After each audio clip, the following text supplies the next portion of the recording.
In this video, I'm going to introduce the menu system of the UX90 and UX180 camera to you. This particular unit is a UX180, so you may see some menu items that your UX90 doesn't have. A more expensive camera has a few more features, but the general structure and layout of the menu systems is the same. And the first menu on the list is called the Scene File menu. This is where all the ways that you can control the image, its color, its sharpness, detail level, the gamma curve, the way the knee reacts, the way that the black gamma stretches, the dynamic range stretching. There are many features here in the Scene File menu, and I can't possibly begin to describe them all here in this short introductory video, but Panasonic has published a book that I wrote. It's called The Guide to the UX90 and UX180 Cameras, and you can get it as a free download. Register and go on Panasonic's site and download that, and there's pages and pages on how to use the scene files. But one thing I want to point out to you right away is that this third item here, Load Save. This gives you the ability to load scene file packages up off of an SD card, or to save them out to an SD card. So if you have a multi-camera situation and you want to make sure all the cameras are going to be making comparable images, you can save your scene files out of this camera, take it and put them into the next camera, load them up there, and that way you'll have compatible imagery between your UX90 to UX90 or your UX180 to UX180. Unfortunately, you can't share between different types of cameras, but if it's the same camera, you can share those. Or you can download scene files. In fact, Panasonic has published a number of scene files for the UX cameras. You can go on their website, download them to an SD card, and then come in here and use this menu item to load them.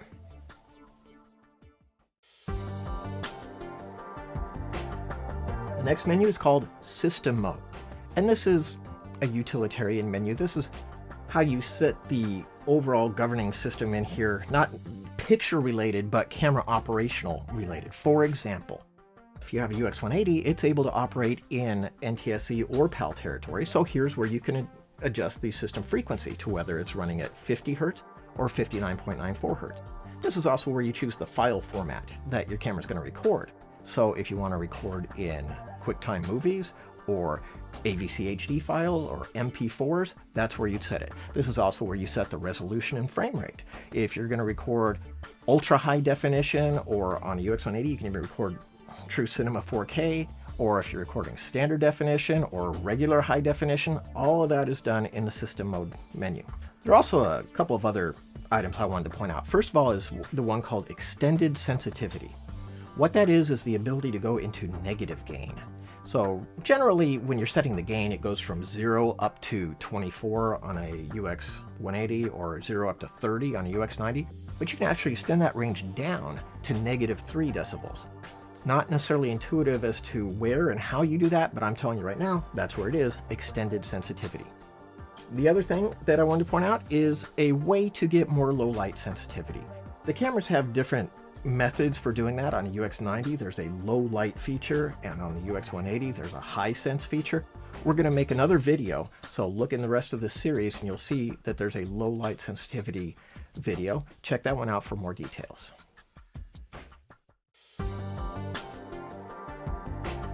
The next menu is called User SW for User Switch, which I don't really understand why that's calling it switch, because there's no user switches, they're user buttons. But this is the menu where you assign what the user buttons do. Now, if you remember from the tour, we have 9 programmable buttons on the camera body and actually 4 more on the LCD screen. So you have up to 13 user buttons. What functions those buttons execute when you press them is determined here in the user switch menu. And there's over 40 menu items. There are a lot of things you can do with the user buttons, whether it's toggling the variable frame rates on or off, or going into the area mode, which you can use to actually touch the screen as to where you want the camera to focus and expose to, and it will concentrate on that instead of, evaluating the entire frame for exposure and focus. It'll just go exactly where you told it to. All these features are available to you in the user switch, and I would highly recommend that you download your copy of the UX90 and UX180 guide, and all the explanation that you need to understand what the user buttons do is contained in that book. Next menu item, SW Setup. SW, I say it stands for switch. Don't know what Panasonic means it stands for. I'm saying it stands for switch. And basically what the SW Setup menu is, is that's where you tell it how you want all the buttons and the physical controls, the camera rings and the sliding switches, all those things, how you want them to act. You can control that and program that in the switch setup menu. And there's a lot of functions in there. For example, first menu item in it is the iris ring. And it says down open or up open. And the idea is when you rotate the iris ring, do you want it to open the iris when you move the ring down, or do you want it to close the iris when you move the ring down? Your choice. You can control that. Or the next menu items in there, the settings that apply to the gain button.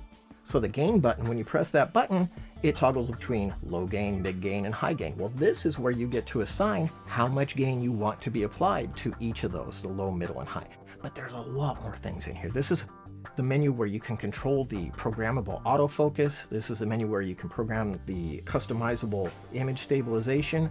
So this is a very detailed and comprehensive menu. I definitely recommend getting the book, reading these pages that are dedicated to this and figuring out what these options do, because these user buttons really let you control your camera and program it and set it up exactly the way you want it to perform.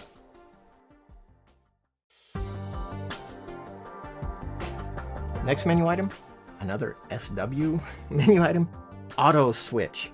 And this is exactly what that says. We have this switch that goes from manual to auto. And what happens when you press that switch into auto? Do you want it to take over autofocus? Do you want it to take over auto exposure? Do you want it to take over automatic shutter? You get to decide all those parameters in this auto switch menu. So you can configure it to take over the functions that you want it to go into auto, and you can tell it specifically not to set other functions in auto. So you know exactly what happens and take as much control as you want when that switch is put into the auto position. The next menu item is one of the most complex in the entire camera, record setup.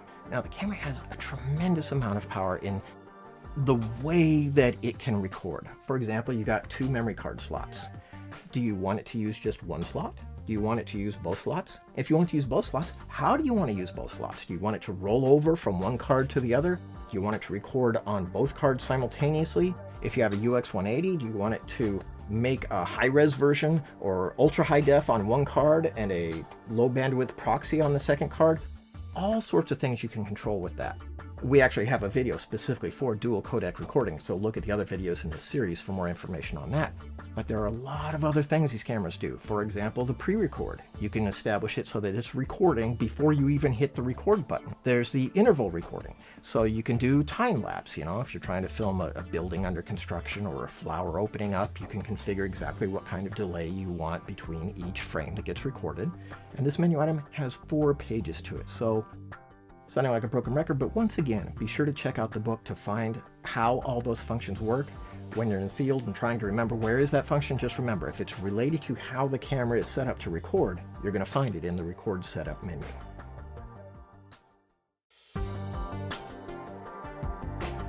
Next menu, audio setup. Obvious what that does and how that works. We're talking about how you configure the XLR inputs or the onboard microphone to work. There's a lot of power in this menu though. You definitely want to explore this. I mean, you can configure one channel to have a limiter on it and the other channel to not have a limiter, or you can have both channels with the limiter and link them together so that if one channel peaks, the other channel will get lowered simultaneously because the limiter got peaked. You can configure automatic level control here. So definitely look into the audio setup menu if you're configuring anything to do with the audio input into the camera.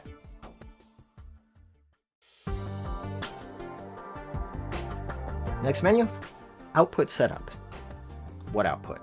Well, we're talking about the actual video and audio output ports. So the HDMI port, the headphone jack, the standard def composite output, whether on the UX180, the AV out, or on the UX90, the 3 red, yellow, and white connectors, or the UX180's SDI port. You can configure these in a number of different ways. For example, you can configure the camera to be recording ultra high definition footage, but maybe you want the HDMI output to be just regular high def, or maybe you want it to be even standard def.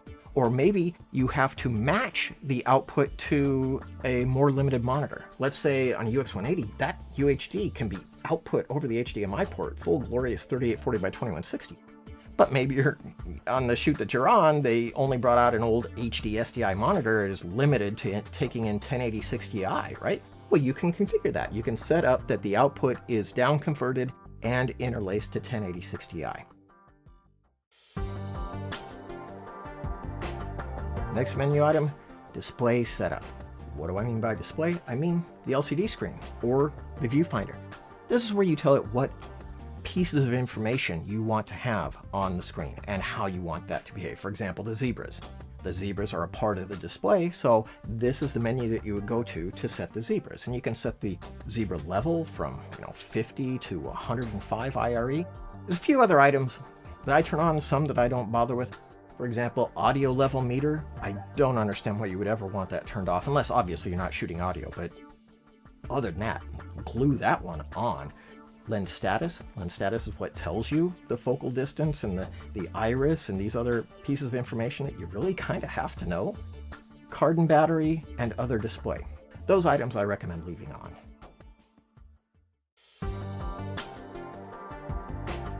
Next menu item, other function. What other function? Well, I think of it as basically a catch-all where they didn't know where to put all these other things, so they just piled it all together. So, for example, formatting your memory cards, or setting the clock, or configuring the USB ports. If you're going to be using wireless control, this is where you turn the USB port on and where you set it between host mode and device mode. The other thing that you can do in here, initial set. This is where you can do a factory reset back to the default. So you can experiment to your heart's content because you come in the other function menu and whatever you may have done and screwed up or whatever, you can make it all go away by pressing the initial set in the other function menu.